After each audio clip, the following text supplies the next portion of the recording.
El tema de actualidad, mejor dicho. Recibimos al doctor en Relaciones Internacionales, Ignacio Bartesagui, para hablar de esto que está pasando, esta invasión rusa en Ucrania y las derivaciones internacionales que esto está teniendo. Bienvenido, Ignacio. Buen día, ¿cómo gracias por andan? estos minutos. Bueno, primero que nada nos gustaría como cierta explicación que vaya más allá de lo que... de las aguas que se dividen popularmente, ¿no? Rusia, malo, quiere invadir y controlar al mundo, Ucrania, pobrecito, la OTAN, que aparece, no aparece. Estados Unidos. Por eso, ¿qué explica todo esto en pocas palabras? Digamos? Bueno, lo primero que hay que separar, ¿no? Lo que está claro es que Putin, el paso que está dando, es muy grave porque viola el derecho internacional. Uno después puede explicar la historia, por qué se llega a esta situación. Nada justifica Una invasión a un territorio soberano violando la Carta de Naciones Unidas. En eso no hay dos lecturas. Es flagrante la violación del derecho internacional por parte de Putin. Ahora, es parte de una estrategia que observamos desde tiempo atrás. Putin asumió el poder en el 99. Lleva muchos años. Y desde ahí que tiene aspiraciones, de cierta forma, de volver a la URSS, a la Unión Soviética, porque se siente muy amenazado por un mundo occidental, a partir de Europa, que se ha expandido hacia sus fronteras. De dos formas. Por la ampliación de la propia Unión Europea, ¿se acuerdan los países de Europa del Este, que se llamaba la famosa cortina de hierro? Sí. Esos países pasaron a la Unión Europea y pierden la influencia rusa. Y después están que muchos países que ingresaron a la Unión Europea también ingresaron a la OTAN. ¿Por qué le conviene a Rusia mantener, digamos, ese poderío? ¿Qué le interesa de ese legado? Primero, no quiere de la Unión tener Soviética? a la OTAN, porque la OTAN es un acuerdo de seguridad, es una organización de seguridad que, entre sus principios fundamentales, tiene que si atacás a un miembro de la OTAN, todos te defienden. Y ahí está Estados Unidos, que es la principal potencia mundial, con distancia, ¿eh? Después viene el Reino Unido en la OTAN, está Francia. Entonces, si ataco a un miembro de la OTAN, que son 30 miembros hoy, tengo que salir en defensa de todos. Y lo que no quiere, obviamente, Rusia es tener en sus propias fronteras a un país que es miembro de la OTAN. Porque eso implica, además, tener bases militares muy cerca de su territorio, que es parte de la discusión que dio lo que se en este decía, tiempo. tenés a Estados Unidos con su ejército, con su armamento militar en las puertas de Rusia.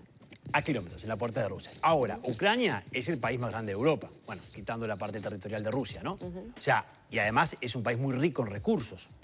Entonces, y gran parte de los gasoductos, bueno, ahora hay nuevos gasoductos que pasan directamente que van directo para Alemania, directo para Turquía, pero gran parte del gas que provee Rusia a la Unión Europea, que por cierto es el 40% del total de lo que importa la Unión Europea de gas, o sea, tiene un problema enorme ahí de dependencia energética, pasa por gasoductos que van por Ucrania. Además de que Ucrania tiene una riqueza brutal, no solo en gas, sino también en carbón, en minerales, en titanio, especialmente en la región de Donbass, que es esa región del este donde ahora está en disputa. Entonces, sí es cierto que hay una amenaza de Rusia en cuanto a decir, yo no quiero que la OTAN esté tan cerca. Pero esto parece ser también parte de una estrategia más de largo plazo de Putin, de querer tener obviamente a una Rusia potencia mundial con una visión expansionista que la observamos desde el 99. ¿Por qué? Porque la historia lo indica. No nos podemos olvidar que en 2014 Putin anexó la península de Crimea. Se quedó con un pedazo de territorio, para explicarlo en términos más sencillos, de un territorio soberano, de un país soberano que es Ucrania, y no pasó nada. Pero después de ahí en adelante se dieron una gran sucesión de hechos que tienen que ver, por ejemplo, con intervenciones en Georgia, con intervenciones en Bielorrusia, que lo que hace Putin es involucrarse en los asuntos internos de los países para que los presidentes tomen decisiones a su favor y nunca hacia Occidente. Pero esto que está haciendo, también lo está haciendo en África, también lo está haciendo en otros países de Asia Central, incluso lo comienza a hacer con cierta fuerza en América Latina. Entonces no nos debería llamar la atención lo que está ocurriendo hoy en Ucrania. ¿Qué pasa con Ucrania? Su posible o no autodeterminación, la, digamos, inestabilidad que había, esta acusación de Putin de que había movimientos pronazis, también se asemeja, hay mucho paralelismo en redes y de determinados analistas de que lo que está haciendo Putin se asemeja también a los primeros movimientos, ¿no?, de expansión del nazismo. ¿Qué pasa? ¿Cómo estaba Ucrania antes de todo esto? ¿No formaba parte todavía de la OTAN? No, Ucrania no forma parte de la OTAN, tampoco de la Unión Europea, ¿no? Lo que sí tenía es un presidente pro-europeo, ¿no? Zelensky es el Igual presidente. todavía no terminó de ingresar a la OTAN Ucrania. No. Por eso digo. No, pero no es que no terminó, ni siquiera estaba en una real consideración. Lo que sí estaba el discurso pro-europeo del presidente Zelensky, que suponía la posibilidad de ingresar a la Unión Europea o la posibilidad eventual de ingresar a la OTAN. Pero esto se sobreexageró en el tiempo, no es que iba a ser inmediato. No quiere decir que es verdad que la OTAN se expandió. En los últimos, se multiplicó por 2 los miembros de la OTAN desde que se creó. Es evidente que expandió. Esa amenaza Rusia la siente. Lo que tenemos que comprender es si realmente esa es la verdadera justificación. Porque lo que dice Putin no es eso. Putin en sus últimos discursos, de una gravedad brutal en cuanto al contenido, dice que Ucrania es un Estado fallido, que no es un Estado soberano, que debe ser parte de Rusia. ¿Por qué? Porque la población rusa, que está concentrada en Crimea y en la región de Donbass, esa región que él consideró por decreto independientes, ¿no? Donetsk y Lugansk, para justificar la invasión, bueno, ahí como se habla ruso entiende que eso en definitiva deben autoproclamarse independientes, lo que es totalmente ilegal. Es un proceso ilegal porque es el camino hacia la desintegración territorial de Ucrania. Entonces, lo que ocurría en Ucrania previamente a esto es, claro, es un sector de la población que se siente excluida porque es rusa y es prorrusa y no quiere ser ucraniana. Y otro sector que es ucraniano y que quiere ser que es pro-europeo. Entonces ahí lo que hay es, de cierta forma, una guerra civil, que no es civil porque tiene intervención extranjera, que se está dando desde el 2014 en adelante. Por eso, que de acuerdo a Naciones servía Unidas, esa inestabilidad con algunos conflictos armados? Porque también se ha dicho que la OTAN armaba, aparte de esos grupos, Estados Unidos también, para ir generando como ese ambiente, digamos, no aparte de esos grupos, inestable. al propio ejército ucraniano. El ejército ucraniano, por supuesto, que ha recibido apoyo de Occidente. Y lo está recibiendo actualmente y va a recibir apoyo económico. No a nivel de tropas, porque ha quedado claro, de acuerdo a lo que ha dicho la OTAN y Biden, que no van a enviar tropas a Ucrania, porque no es miembro de la OTAN y no quieren dar ese paso por miedo a expandir el conflicto más allá de lo razonable. Sí, es cierto. Por un lado, los prorrusos en toda la zona de Donbass, que se pelean desde el 2014, que de acuerdo a Naciones Unidas ya son más de 15.000 muertos, o sea, la guerra ya estaba instalada.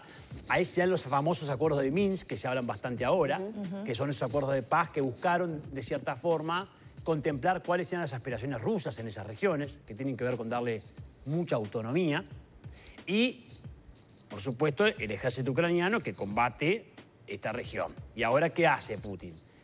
Quiere dar un golpe definitivo que sorprendió la magnitud, porque está atacando toda Ucrania al mismo tiempo, más allá de que supuestamente lo hace con objetivos militares específicos, ataca Ucrania a toda la región, a más de 10, 15 ciudades al mismo tiempo.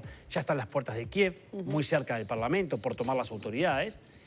Se dice que no quiere quedarse con Ucrania, digamos, que no quiere dominar Ucrania en su totalidad, que lo que quiere es someter al presidente Zelensky para que vuelva a negociar.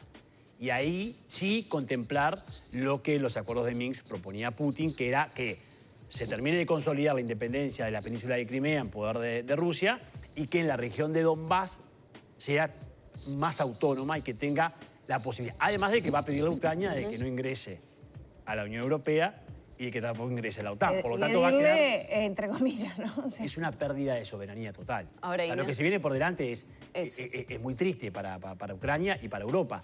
Es un golpe más para Europa, de una Europa que está débil ya hace muchísimo tiempo. Y yo creo que las potencias occidentales no están actuando en relación a la magnitud de la agresión de Putin.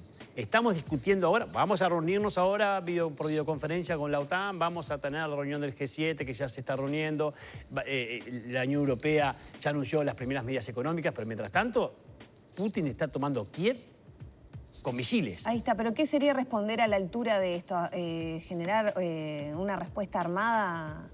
No sé si una respuesta armada. ¿Que se vaya a la guerra donde tenga que ir? Bueno, esta sensación la sienten los ucranianos. Ayer de noche decía el presidente de Ucrania que se sienten solos y abandonados. Exacto. Y nos queda a todos esa sensación, ¿no? Es cierto que el hecho de enviar tropas a Ucrania puede generar un conflicto de mayor envergadura. Y lo que pasa es pero ¿cuál es el mensaje también nuevo, que le da? De tal vez Estados Unidos, como se ha criticado en Medio Oriente. Bueno, pero quizás no hay que enviar tropas a todos los países cercanos de la OTAN en mayor cantidad para dar un mensaje de que hasta acá llega esta situación. de que Rusia no puede avanzar más o Putin no puede avanzar que no más. sabemos si puede avanzar, no sabemos hasta dónde puede llegar. La irracionalidad es tal del presidente ruso que no sabemos hasta dónde puede llegar. Por eso Finlandia está preocupada.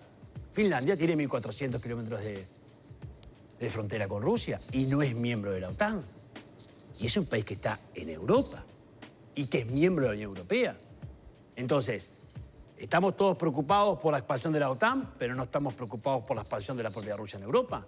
Hay que buscar el equilibrio, pero con la claridad de quién está violando el derecho internacional. Oye, ¿por qué digo quién está violando? Porque el hecho de ingresar a la OTAN o no por parte de un país europeo puede ser un error estratégico, geopolítico, que lo podemos discutir.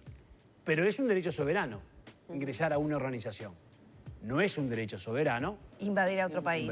Ahora, Ignacio, con el panorama que se presenta hoy, hay cámaras donde se puede ver en vivo esa avenida principal en Kiev desierta. Prácticamente se ve pasar algún vehículo. ¿Qué tenemos que esperar para estas jornadas? Cuando ayer se interceptaron algunos misiles en el espacio aéreo. El espacio aéreo está cerrado de Ucrania. Tenemos compatriotas que todavía no han logrado, algunos sí, pero otros no, salir de las fronteras de Ucrania. ¿Cuál es la realidad con la cantidad de decenas de fallecidos que hay ya? Bueno, ya hay más de 100.000, ¿no?, desplazados, por supuesto, así que Europa va a tener que trabajar mucho en esa cooperación para poder recibir. Y perdón, únicamente pueden salir por tierra hoy. Exacto, por supuesto. Y el combustible ya está faltando. Y claro, es una situación desesperante la que estamos viendo por televisión, algo que realmente pensamos que eran cuestiones del pasado que vuelven. Y además pasamos de una pandemia directo a una guerra sin descanso, ¿no? Sí. Es increíble. Altamente en un mundo que está, ¿no? En que la humanidad no ha podido evolucionar. Es un mundo que está estresado desde el punto de vista institucional, con estados debilitados, con organismos internacionales debilitados, un cansancio muy fuerte por 2 años, un sufrimiento brutal de una pandemia que movilizó los cimientos sociales, económicos, que nos ha hecho cuestionar prácticamente todo, y sin pausa pasamos a una guerra que nos vuelve 50 años para atrás. ¿De qué podemos esperar? Podemos esperar... Sí, pensando en eso que decías vos, el avance de Putin hasta llegar al Parlamento, hasta quitarle un poco de poder al presidente. La última noticia, que viniendo para acá, Putin está exigiendo que las autoridades ucranianas se entreguen. Digamos, que pongan las, digamos, que se rindan, digamos, por decirlo ante de Rusia. esta forma. Ante Rusia. ¿Para qué? Para someterlos a negociar nuevamente los acuerdos de Minsk, que ya se llaman los acuerdos de Minsk 3. O sea, debilitarte al máximo para negociar siendo muy débil y lograr lo que quiero alcanzar, que es de cierta forma, someter a Ucrania. Bien, tenemos que terminar. ¿Cómo has visto las reacciones políticas desde nuestro país? Habló el presidente del Frente Amplio también sobre el tema. Me parece bien las declaraciones de todos los actores políticos, en particular de la Cancillería y el presidente, muy claro en cuanto a respetar el derecho internacional. Creo que tiene que hacer Uruguay. Ahora, ¿no llegó tarde la Cancillería, sobre todo teniendo en cuenta la situación de Ucrania con estas amenazas que había constantemente de Rusia y el accionar tardío tal vez de la respuesta de estos compatriotas que están en Ucrania? No, no me parece. Me parece que digo, fue más o menos fuego.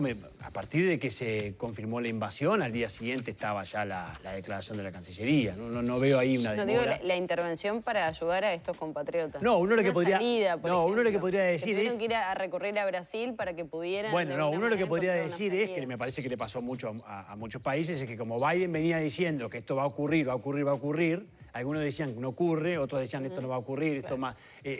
¿no? Bueno, y finalmente se dio. Nos podríamos haber preparado antes, bueno, eso sí puede ser, pero en definitiva la reacción nos agarró de sorpresa prácticamente a todos porque fue una madrugada que de golpe invadió toda Ucrania. Se pensaba que iba a ser un conflicto, una invasión focalizada solo en la región del este del Donbass. Terminó siendo una invasión general a toda Ucrania. Eso fue lo que llamó la atención, ¿no? Lo cierto es que esto va a tener repercusiones en los próximos días, en combustibles y en otros... Combustibles, sí, en algunos precios de los commodities. Algo nos puede favorecer, los precios de los combustibles nos van a perjudicar, pero bueno, por supuesto que una guerra siempre es una mala noticia para todos. Sí, lo decía poco ayer el presidente de la República. Muchas gracias, Gracias, Ignacio. Un gusto, que pasen bien.